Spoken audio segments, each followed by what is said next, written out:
Hola, ¿cómo están? Muy buenas noches, qué gusto estar frente a usted. Mi nombre es Jaime Chincha y nada está dicho. Bueno, vaya que vivimos tiempos de definiciones, por lo menos es lo que se desprende tras el mensaje de anoche del presidente Martín Vizcarra.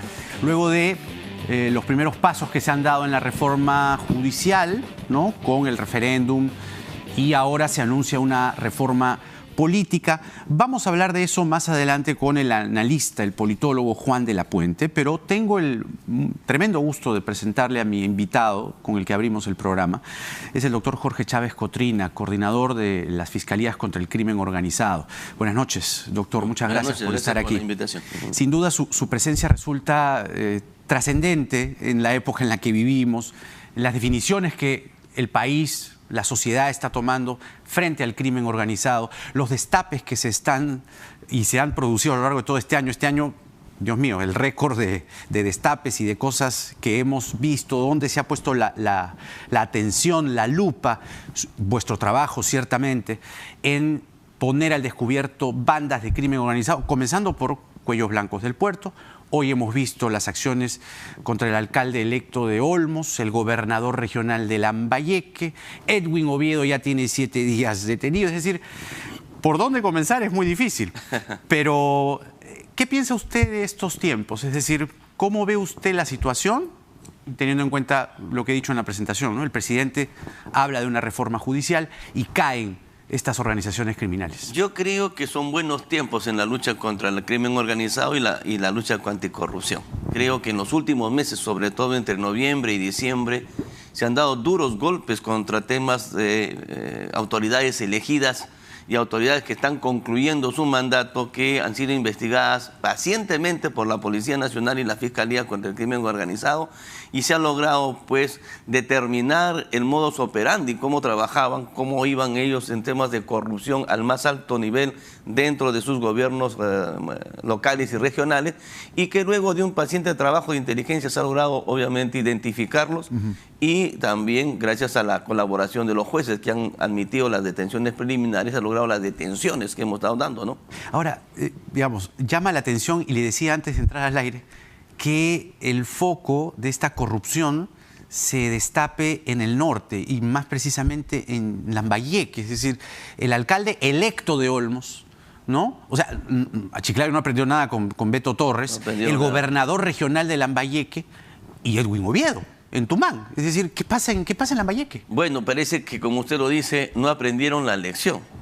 Y claro, después de lo que pasó con Beto Torres, donde hubo una gran corrupción, se supone que este alcalde iba a limpiar, ¿no es cierto?, la municipalidad, e iba a actuar ya con experiencia del anterior alcalde que terminó preso, iba a actuar correctamente. Parece que en vez de aprender la lección para el bien, lo aprendió para el mal, y obviamente continuó con sus andanzas de corromperse conjuntamente con todo su plana mayor de funcionarios y algunos consejeros, ¿no?, de la alcaldía, porque hay casi 6 consejeros que han sido detenidos conjuntamente con él.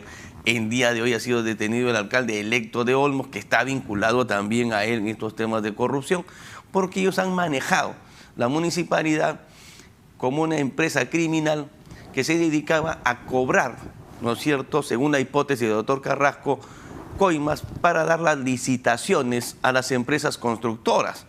Y esto es lo peculiar, según la hipótesis, lo que me informa el doctor Carrasco, porque hemos conversado telefónicamente, que los consejeros se habían dividido, se habían repartido obras. Es decir, tú le cobras a él, yo le cobro al otro, yo le cobro al otro, de tal forma que no se peleaban, cada uno tenía quien cobrarle. El fiscal Carrasco es algo así como el José Domingo Pérez del norte, más o menos. Es algo así como el José Domingo Pérez, es un hombre muy valiente, sí. Muy responsable y muy profesional. Así también es nuestro fiscal de crimen organizado de Lambayeque, que está juntamente con un equipo, con el doctor Mogollón, que también está allá, es otro fiscal provincial. Ahí tenemos 2 despachos, y conjuntamente con sus fiscales adjuntos están haciendo toda esta gran labor durante estos tiempos que estamos trabajando allá. Sí, suscribo, es una gran labor. Así es. Y de verdad que lo felicito. Ahora, ¿cuánto se ha visto infiltrada la política y por ende aquellos que ganan en la política, el Estado, de estas organizaciones criminales? Yo creo que al contrario, las organizaciones criminales infiltraron a la política, ¿no? Claro. Pero ahí ocurre, por ejemplo, hemos tenido la experiencia de alcalde de Chilca, por ejemplo, donde una organización criminal le financia la campaña política. Prácticamente la organización criminal puso su alcalde, que es otra modalidad. Aquí no es necesitado que los infiltren organizaciones criminales. Ellos han hecho su especie de organización criminal dentro de la municipalidad para ganar ilícitamente todo lo que han podido. El doctor Carrasco me informa que aproximadamente estamos hablando de 100 millones de soles de coimas que habrían cobrado durante los 4 años de gestión que he tenido. 100 millones. ¿100 millones de soles? Así es. ¿En coimas? En coimas. ¿En qué periodo de tiempo? Desde que iniciaron la gestión en el 2015 hasta cuando han sido detenidos. Bueno. ¿Y esto lo lideraba? El alcalde de Chiclayo. El actual alcalde de Chiclayo, que ya está detenido conjuntamente con... Claro, Beto Torres. Claro. No, Beto Torres fue el anterior. El anterior, perdón. Claro, este es el nuevo alcalde que ya termina esta gestión. Ya. Conjuntamente con algunos consejeros y obviamente con todos una maga de gerentes, ¿no? Claro. Que no solamente coimeaban a las empresas en las licitaciones, sino también cobraban, por ejemplo, para dar los permisos de circulación a las empresas de transporte. Qué bárbaro. Ahora, le decía que existe una entendible preocupación por el caso del coronel Harvey Colchado, que es el jefe de la división de investigaciones de alta complejidad. Así es. ¿Ya? DIVIAC. Él es mencionado en 3 preguntas de la interpelación que se va a discutir, ojo, este lunes, la interpelación al ministro Morán, que promueve básicamente los partidos Fuerza Popular y el APRA. Yo quisiera que ilustremos al público, porque no tiene tanto nivel de información y para eso estamos aquí sentados. ¿Cuál es el trabajo de Colchado? ¿Cuáles son los riesgos que Colchado sea retirado del cargo por presiones políticas? ¿Y cuál es el golpe que recibiría la lucha contra el crimen organizado si sacan a Colchado? A ver, lo que ocurre es que cuando se inicia este gobierno con PPK, se crea un grupo policial de investigaciones de alta complejidad que tendrían que trabajar conjuntamente con las fiscalías de crimen organizado y que este grupo tiene y se creó exclusivamente para dar los grandes golpes a organizaciones criminales. ¿Esto por qué? Porque nosotros ya teníamos nuestros fiscales de crimen organizado en diferentes ciudades del país desde el 2012, pero la policía no tenía equipos policiales especializados en enfrentar al crimen organizado, entonces no teníamos con quién trabajar. Frente a esa preocupación, el gobierno actual, cuando inicia la gestión, crea este grupo de lo que se conoce como DIVIAC, la División de Alta Complejidad de Investigación, y lo pone a cargo del coronel Colchado. Desde ese momento, el coronel Colchado, conjuntamente con mi persona, ha venido coordinando personalmente todas las investigaciones a nivel nacional, en un primer momento con el ministro Basombrío, después con el señor Medina, y actualmente seguimos coordinando con el ministro Morán, con Carlos Morán.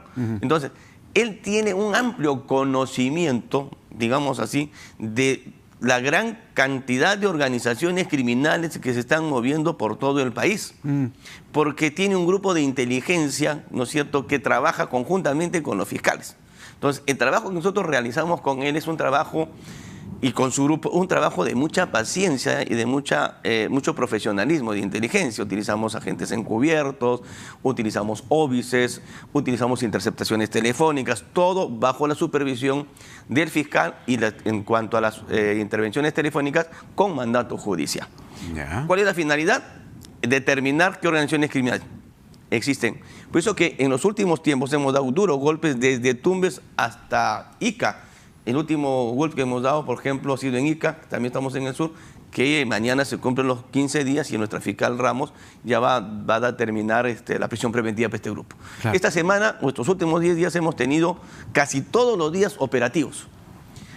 Ya sea con DIVIAC, porque nosotros no solamente trabajamos con DIVIAC, sino también trabajamos con la DININCRI, trabajamos con la DINANDRO. Pero el grueso de las investigaciones y los golpes que estamos dando lo hacemos justamente con el grupo de Colchado. Claro, ahora, ¿cuál sería el golpe justamente a esa lucha contra el crimen organizado si sacan a Colchado? Es que sería dejar sin cabeza, por decir así, a esta división, porque cuando entra un nuevo jefe, ya lo sabemos por experiencia, viene con otra gente. Viene con su gente de confianza, que pueden tener muy buena intención, pero hasta que conozcan el tema, conozcan el sistema, va a paralizarse la lucha contra el crimen organizado hasta que ellos obviamente comiencen a familiarizarse con los casos y familiarizarse el trato con los fiscales. O sea, todo el trabajo que hemos realizado durante estos años de coordinación, de ganar confianza entre policías y fiscales, prácticamente quedaría estancado por un tiempo hasta que el nuevo grupo otra vez comience de cero a familiarizarse con los casos, a conocer a los fiscales cómo piensan, a ponerse al día de todos los casos que tenemos en ciernes durante el próximo año para seguir golpeando, porque esto no termina aquí. Nosotros sí habría un golpe a la lucha contra el crimen organizado si sacan a Por supuesto, vamos a paralizarlo por un tiempo, por lo menos, porque el nuevo grupo tiene que todavía tomar conocimiento de las investigaciones que están en inteligencia y eso va a paralizarlo. Claro. Por eso es que yo ya lo he dicho, que yo espero que el general Morán, ahora ministro, pues le dé el respaldo al coronel Colchado porque goza de toda mi confianza. El tema es que en la interpelación de lunes, Colchado es mencionado de manera poco amable en las preguntas de la interpelación. ¿Le llama la atención de que esta interpelación, con estas 3 preguntas, sea promovida justamente por Fuerza Popular y el APRA? No, no me llama la atención porque lamentablemente pues Colchado también ha participado en las investigaciones que ha tenido que ver el doctor José Domingo Pérez, ¿no? Vinculados obviamente a las investigaciones que él tiene y que son de público conocimiento. Pero yo he conversado con él sobre el tema y él me asegura, me dice, doctor, en ningún momento, no es mi función en trabajar de esa manera. Mi función es trabajar con ustedes. De repente apuntaron mal, porque dice, sencillamente, yo no tengo nada que ver con ese tema. Eso tiene que ver con seguridad de Estado. O sea, digamos, ¿Harvey Colchado podría haber dirigido un plan para chuponear a García? Yo creo que no tiene tiempo, para empezar, porque está tan copado con las investigaciones que tenemos que no creo que tenga tiempo para esas cosas. ¿Ah? Y además creo que la policía debe tener otros policías, que son miles, que no lo sabemos, pueda que sí, pueda que no, hayan estado metidos en esos temas, es cuestión que está investigando. Pero Colchado trabaja conjuntamente con nosotros y durante esos días que ha estado supuestamente siendo vigilado el expresidente, Colchado está coordinando personalmente y trabajando con mis fiscales. Porque el investigado García lo que dice es que dentro del Estado, en algún estamento del Ministerio del Interior o del Estado peruano, funciona una organización criminal que se dedica a realizar prácticas montesinistas. Bueno, esos son temas que tendría que probarlo, para empezar, porque todo lo que uno dice tiene que probarlo. Y no creo que lo pueda probar, porque las interceptaciones telefónicas que hacemos nosotros se hacen en las salas que se llama Constelación y que tienen unos mecanismos de seguridad. Solamente se pueden usar por mandato judicial. Y obviamente las mismas empresas tienen sus propios candados de seguridad para que no cualquiera pueda meter un número telefónico. No se puede meter un número telefónico porque a alguien se le ocurre, sino que tiene que haber una acción judicial. La acción judicial pasa por el filtro de la empresa de telefónicas y ellos dicen, si hay orden judicial, nosotros abrimos el canal, si no, no. Entonces imagínese usted, no un policía va a ir y decir, voy a interceptar este teléfono, no lo puede hacer porque tiene que pasar por el filtro, obviamente, de la empresa, que son muy celosos en su trabajo. Pero además, cuando uno hace una acusación de esa magnitud, ¿no? Diciendo el Estado peruano intercepta teléfonos, mi teléfono ha sido interceptado, se abre una investigación fiscal, se le cita a declarar y no va. Bueno, eso dice mucho, ¿no? Dicen que están buscando las pruebas, según escuchó hoy día al periodismo, que su abogado ha sostenido que no ha ido porque están buscando las pruebas. Bueno, si hago una denuncia, supuestamente ya tengo las pruebas para poder demostrarlo, sino en base a que denuncio. Creo que la fiscal que está viendo el tema, la Fiscalía de Miraflores, está haciendo el delacrado del carro, ¿no es cierto? Los peritos tendrán que determinar si en ese carro hay aparatos para interceptar teléfonos o no. Entonces, si es que no hay, obviamente el tema termina ahí. Si es que hubiera, obviamente necesita una investigación profunda, pues obviamente, porque tampoco podemos permitir que a una persona lo esté interceptando sus teléfonos, ¿no? Claro. Ahora, podría ser digamos, usted conoce el modus operandi, cómo se hace, digamos, la investigación, cuáles son los tejes y manejes, las complejidades que tiene una investigación, por cierto. ¿Podría ser que estas 3 preguntas sean una suerte de represalia a Harvey Colchado por el trabajo que está haciendo? Bueno, la intención que tienen ellos uno no lo puede saber porque es muy subjetiva. Entonces, el tema es que el ministro Carlos Morán, ¿no es cierto?, dé las respuestas correctas, Claro. convenza al Congreso de la República y obviamente determine que el coronel Colchado no creo que haya tenido ninguna intervención en esos temas. Claro. O sea, tendrá que aclarar el ministro. Porque además, frente a un tema donde hay duda, yo creo que el ministro tiene la obligación de ir al Congreso a despejar las dudas de los representantes. La interpelación es un mecanismo constitucional, no tenemos por qué tenerle miedo. Así es. Y cualquier ministro tiene que ir y dar las explicaciones a través del Congreso a la población. Es verdad, fiscal. Ahora, ¿no será que, digamos, el coronel Colchado dio una opinión sobre una ley que justamente toca mucho su trabajo, que se aprobó en el Congreso, pero que el presidente del Congreso, el Daniel Salaverry, la calificó de nefasta y parece que se va a volver a discutir? Esta ley del financiamiento ilícito a los partidos políticos para que los partidos políticos no sean considerados organizaciones criminales. Y mire cómo hemos empezado la entrevista. Hemos empezado justamente por los casos de Chiclayo, de cómo las organizaciones criminales se han infiltrado en los partidos políticos y por ende en el Estado peruano. Que el señor Colchado, a través de un informe, haya dado su opinión contraria a esta ley. Le pidieron una opinión en el Congreso y Harvey Colchado dio una opinión en contra de esta ley del financiamiento ilícito a los partidos políticos. ¿Por ahí puede ir la cosa también? No lo sé, pero yo creo que él tiene derecho a opinar como cualquier ciudadano. El hecho de que sea un oficial de la policía no significa que sea un ciudadano de segundo nivel. Y en consecuencia cualquier ciudadano puede opinar sobre un tema de esta naturaleza y sobre todo que tengan la experiencia. Y el coronel Colchado tiene la experiencia y la capacidad como para una opinión respecto a una norma que en mi opinión también es una norma nefasta. Porque con esta opinión simplemente cerramos la fiscalía y nos vamos a nuestra casa. ¿Cuál es la gravedad de esta ley? Pues lo que ocurre es que han confundido el eso. tema. A ver. Una cosa es que digan que los partidos políticos son acciones criminales y otra cosa es que grupos criminales hayan infiltrado los partidos políticos. O sea, los partidos políticos son partidos políticos reconocidos por la Constitución política, son instituciones del Estado, importantes, por cierto, para la vida política, ¿no es cierto?, en nuestro país. Claro, que un grupo de personas se aproveche del partido político para cometer ilícitos es cosa muy diferente. Yo creo que nadie debería oponerse para limpiar sus propios partidos políticos de personas que han cometido ilícitos aprovechándose el aparato, ¿no es cierto?, del partido político. Y entonces, si hay personas que han lavado dinero a través de financiamientos supuestamente irregulares, por decirlo menos, tiene que ser investigado, ¿no es cierto? Y si hay lavado de dinero no le podemos cambiar el tipo penal, porque si esta ley se aprueba, ¿cómo quedan las investigaciones del doctor Domingo Pérez? Se cae todo. Se cae todo porque se tiene que adecuar los hechos al nuevo tipo penal, porque como es ley penal, la ley penal tiene carácter retroactivo cuando favorece al reo. Y entonces se tendría que subsumir toda la investigación que tiene en el nuevo tipo penal y obviamente creo que el tipo penal tiene como máximo 6 años de pena y las investigaciones de lavado, todas las conductas de lavado de activos, la transferencia, conversión, ocultamiento que tiene, no encajan dentro de este nuevo tipo penal. Claro. Aquí simplemente dicen los partidos políticos que habrían recibido, ¿no es cierto?, aportes ilícitos. Hasta ahí puede ser. Yo creo que puede existir ese hecho, pero una cosa es que tú recibas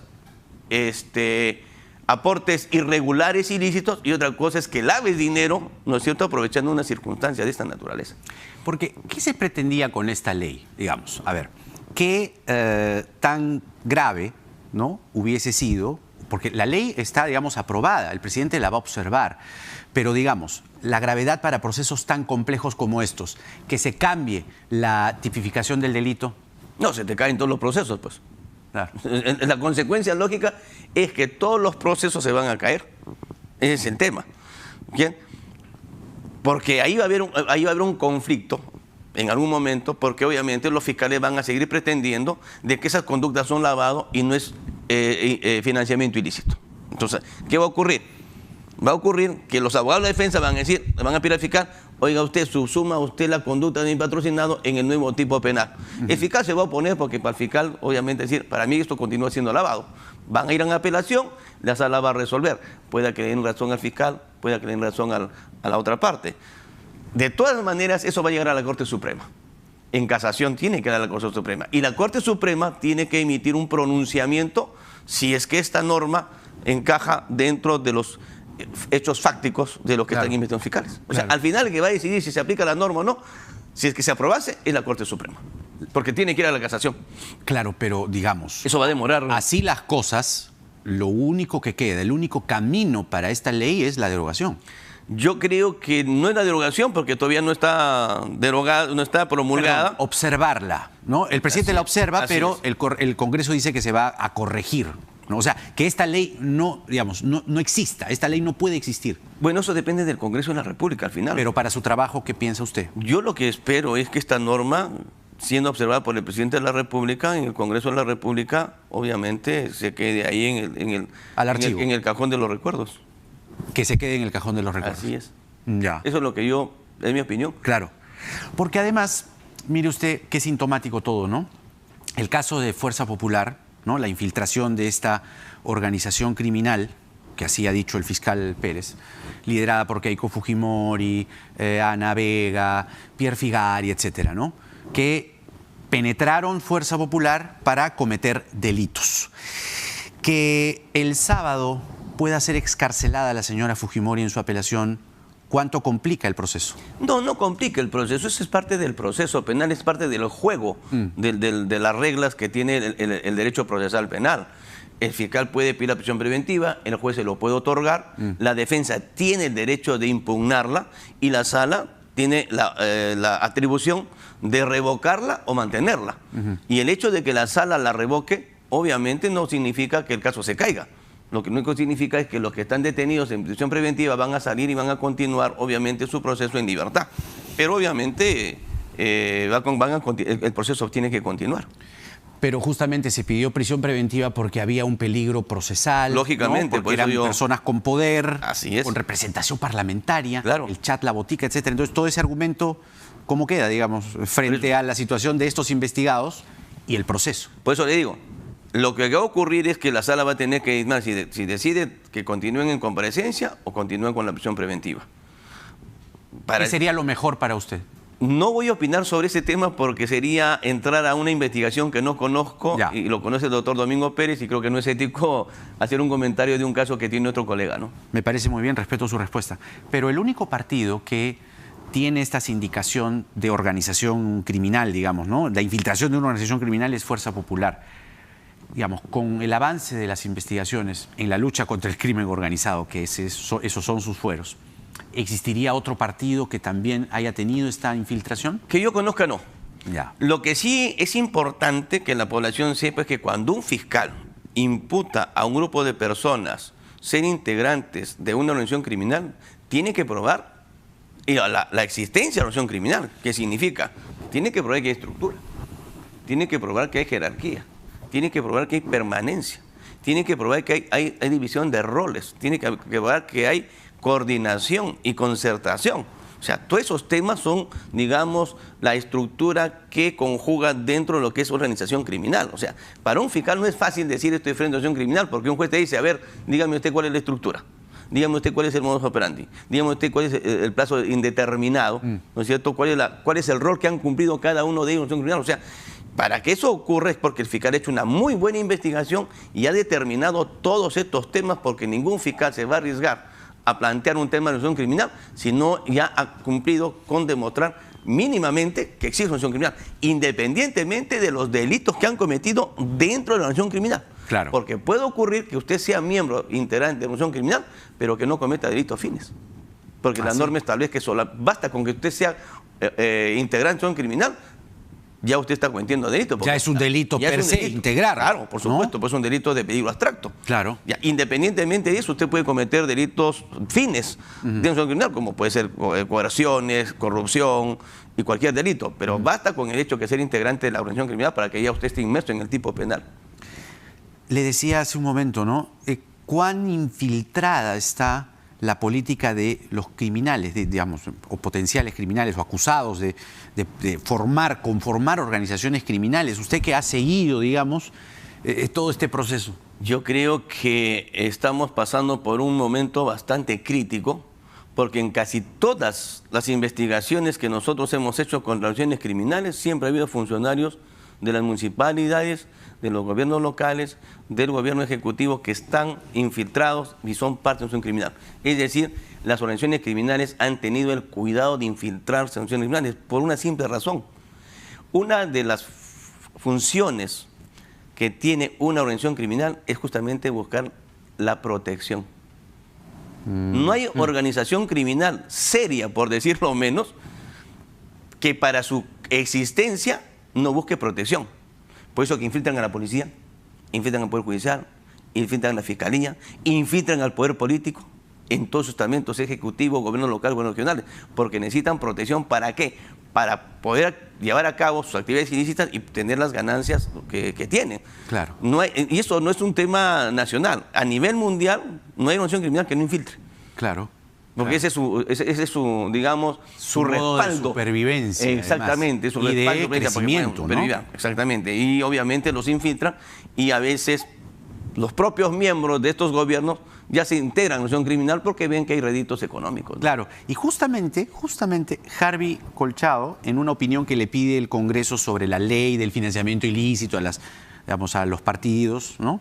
Y que el tema de la organización criminal, dice, ¿no? Los tipos de organizaciones criminales de tercer y cuarto grado son las más desarrolladas y las que buscan el poder para permanecer encubiertos. Así es. En esa línea de ideas, Víctor Prado Saldarriaga, el expresidente del Poder Judicial, sostiene que los partidos políticos no están exentos de ser penetrados y convertirse en instrumento de la criminalidad organizada. Y tiene toda la razón. Claro, pero ya hemos llegado al límite. El problema es que ya han sido infiltrados muchos movimientos políticos. Y nuestra función y razón de ser de las Fiscalías contra el Crimen Organizado es justamente desbaratar estas actividades criminales y detener a las personas que infiltraron partidos políticos. Porque hay partidos políticos serios que obviamente no tienen la culpa la institución política de que haya uno o dos delincuentes ahí, ¿no? Pero la mayoría de partidos, según entendí hace un momento, usted me estaba diciendo, movimientos regionales, partidos a nivel nacional, están infiltrados del crimen organizado. Lamentablemente, durante los 3 años que tenemos combatiendo la lucha contra el crimen organizado en el tema de los mega operativos, siempre hemos encontrado a que hay funcionarios de todo nivel infiltrados en las instituciones públicas. Y eso es muy grave. Terrible.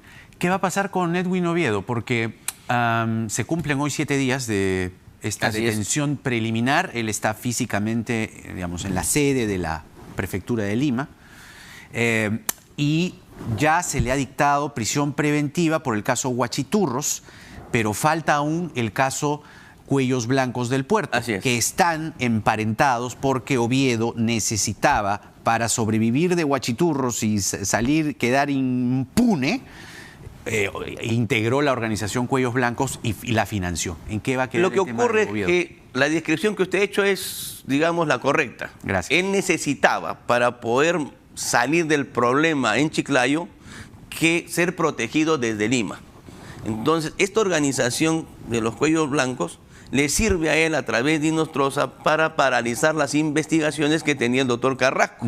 También por el tema de una presunta organización, los Huachiturros, y que ahí le imputan, es la hipótesis del fiscal, ser líder de una organización criminal y autor inmediato de 2 asesinatos.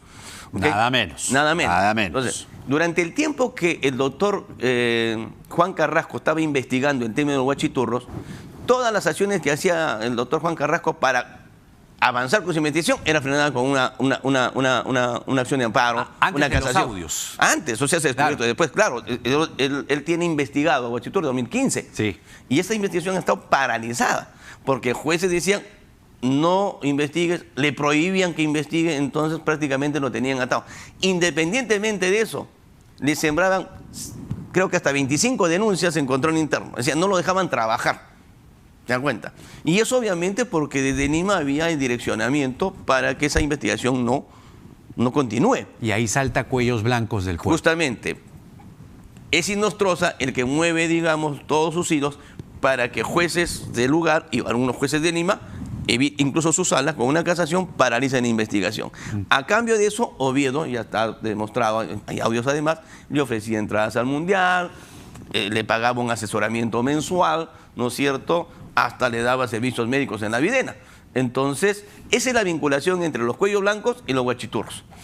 Pero ambas investigaciones son independientes, tienen su propio proceso, tienen sus propios elementos probatorios, tienen su propio fiscal y tienen su propio juez. Y tienen su propia medida de prisión preventiva. O sea, no se superpone ni la medida de prisión preventiva de Chiclayo con una eventual prisión preventiva que le dicten en Lima. Eso va a caminar paralelamente. O sea, ¿va a tener 2 prisiones preventivas? Así es. Si es que obviamente... ¿Y ¿se acumulan? No, no se acumulan. No se van a acumular. Tienen vida propia y son paralelas. Claro, dependiendo de que aquí en Lima, primero si la doctora Rocío Sánchez solicita la prisión preventiva, y además, si es que una vez que lo solicita, el juzgado le da la prisión preventiva. Y la puede solicitar por 18 meses, 24 meses o 36 meses. En sencillo, digamos, para el amplio público, ¿por qué, o digamos, cree usted que está fundamentada esta solicitud de prisión preventiva? ¿El grado de peligrosidad de Oviedo? ¿De Huachiturros? ¿O la detención preliminar de 10 días que se le dio, no? Si es que no estuviese sustentado, el juez no lo hubiera dado. Ya. Entonces, para que un juez te dé una prisión preventiva, tiene que haber cumplido con 3 requisitos y 3 principios. Significa que tenga graves elementos de comisión, es decir, elementos probatorios que vinculen a la persona con el hecho que se le imputa. ¿No es cierto? Y el doctor Carrasco ha presentado más de 100 elementos de comisión en la prisión preventiva. Segundo, tiene que haber una prognosis de pena mayor de 4 años. Y tercero, que haya peligro procesal, es decir, que haya peligro de fuga, ¿no es cierto?, y obstaculización a la justicia. Y obviamente el doctor Carrasco en Chiclayo ha probado fehacientemente que durante todo el tiempo pues su investigación estaba siendo obstaculizada con malas mañas, por decirlo así. Entonces, frente a todas esas circunstancias, el juez ha analizado los 3 requisitos, pero además también ha analizado los principios. ¿Cuáles son? ¿Por qué es urgente que ese señor vaya preso? ¿Por qué es necesario que esté detenido? Y si es proporcional a la medida. Porque no solamente basta que los tres requisitos, o sea, no basta que haya el suplente de elemento de comisión, no basta que haya peligro procesal, no basta que haya una prognosis mayor de 4 años, no, sino también el fiscal tiene que probar por qué es urgente que este señor vaya en prisión preventiva. O sea, era peligroso lógico, si no, para no le el daba. caso que Oviedo siguiese en libertad. Esto lo ha tenido que probar el fiscal en la audiencia y es que lo ha probado y por eso es que le ha dado la prisión preventiva en Chiclayo. No tengo entendido, conversé hoy día con Carrasco justamente por el tema que estamos viendo y no le han comunicado, por ejemplo, que hayan apelado a la prisión preventiva todavía en Chiclayo. Ah, ¿no han apelado a la prisión preventiva? No lo sabe porque todavía no le han notificado. No ha sido notificado, no ha sido en todo notificado caso, hasta el momento. Hasta el momento, ¿no? Ahora, fíjese usted qué interesante, porque, digamos, para efectos de que el público termine de ilustrarse sobre el caso Oviedo, estamos hablando de 2 organizaciones criminales. Exactamente. Huachiturros y Cuellos. Así es. ¿Cuánta gente ha arrastrado la sindicación a Oviedo, ¿no?, de conformar, de liderar esta organización con 2 personas muertas, 2 trabajadores?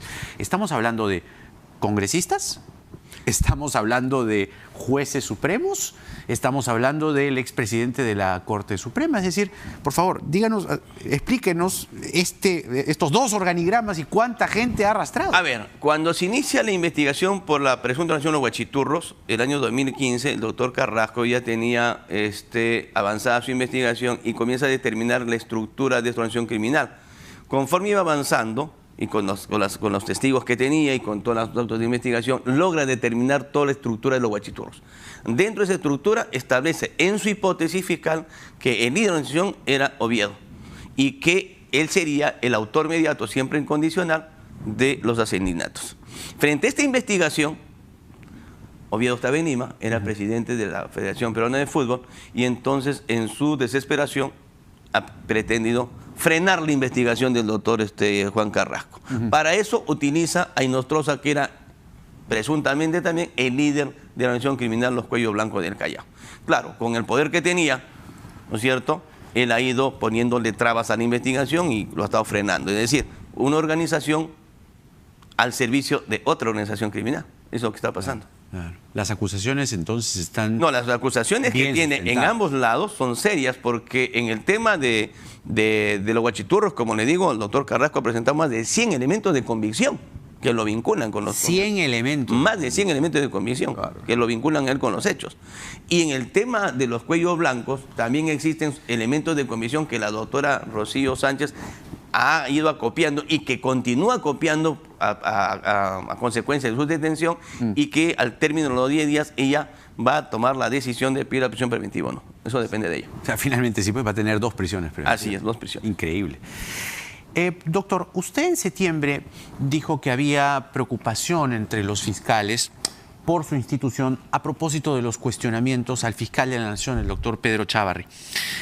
En un contexto hoy en que son insistentes los rumores de una posible salida, un posible relevo, un posible despido, un posible recambio de los fiscales Vela y José Domingo Pérez, ¿mantiene usted esa preocupación que mostró en septiembre por el doctor Chávarri? De septiembre a diciembre ha pasado mucha agua bajo el río, bajo el puente. Durante este tiempo que he venido trabajando en las fiscalías contra el crimen organizado, el doctor Chávarri nos ha dado todo su apoyo, incluso en la investigación de los cuellos blancos. No se puede movilizar más de 500 fiscales si no hay decisión política del fiscal de la Nación de apoyar la lucha contra la corrupción. Eso es algo que significa mover. Esta semana hemos movido casi 180 fiscales, es decir, estaban un día en Piura. Los fiscales terminaban su actividad a las 12 del día, a las 8 de la noche descansaban 4 o 5 horas, agarraban su bus Pisa Chiclayo, otro operativo de amanecida, al día siguiente dormían 4 o 5 horas y tenían que bajar a Barranca. Y después ahí, que decir, y eso es un costo, independientemente del sacrificio, obviamente, de los fiscales por sí mismos, porque prácticamente dormían en los buses, ¿no es cierto? Pero el tema de la logística y de conseguir los pasajes en cuestión de horas, o sea, los pasajes se consiguen en cuestión de horas, ¿por qué? Porque cuando a mí me llaman los fiscales de provincia para pedirme fiscales para sus operativos, que me piden 30, 40 o 60, no me lo piden pues faltando una semana, me lo piden hoy en la noche para que viaje mañana en la mañana.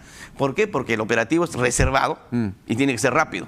Entonces, mover todo el aparato administrativo del Ministerio Público para conseguir pasajes en horas, viáticos, depositarle a los fiscales, conseguir sus hoteles allá, eso no se hace si es que no hay decisión política del fiscal de la Nación de apoyar frontalmente la lucha contra el crimen organizado. Y eso sí yo lo tengo que reconocer. Claro. El doctor Gonzalo Chávarri me está dando todo el apoyo frente a este tema. Ahora, usted escribía hace un momento cómo Oviedo conseguía, ¿no?, un cierto blindaje en la judicatura porque al fiscal Carrasco se le abrían procesos, investigaciones y tal. Algo similar está pasando con José Domingo Pérez. Él reclama que tiene varios procesos internos abiertos y es muy insistente el rumor, ¿no?, de fuentes de la Fiscalía que señalan que podrían sacar a Vela y a Pérez entre las Navidad y el Año Nuevo. ¿Le preocupa a usted eso o cree que esos rumores son infundados? ¿No va a pasar? No va a pasar. No va a pasar porque, en primer lugar, el doctor Rafael Vela y el doctor Domingo Pérez están haciendo un buen trabajo. La participación del doctor Domingo Pérez durante las audiencias de prisión preventiva, o sea, verlo a Domingo Pérez como un gladiador frente a todos los abogados, ¿no es cierto?, en una lucha casi desigual, a cualquier fiscal lo emociona y uno se siente orgulloso de ser fiscal cuando ve la performance de un colega de esa naturaleza. Y un fiscal de esa performance no puede ser desembarcado de ninguna manera. Sería una locura. Yo creo que sería un suicidio. Sería un suicidio para el Ministerio Público que salgan Vela y Pérez. Sí, así es. Y yo creo que el fiscal de la Nación no está pensando eso. Le agradezco por la entrevista. No, gracias a usted. Ha sido de lo más interesante. Gracias. El doctor Jorge Chávez Cotrina, coordinador de las Fiscalías contra el Crimen Organizado, nada menos. Ha sido una entrevista extensa, pero muy rica en datos e información. Vamos a la pausa, tenemos más. Viene más adelante el politólogo y analista Juan de la Puente. Vamos a hablar de lo que ha dicho Vizcarra anoche y sobre todo la reunión de hoy entre el presidente del Congreso, el presidente del Poder Judicial, el presidente del TC. No estuvo justamente el fiscal de la Nación, Pedro Gonzalo Chávarri, no ha sido convocado. Pero vamos a hablar de esta bitácora que nos traza Vizcarra tras el mensaje. Nada está dicho, ya venimos.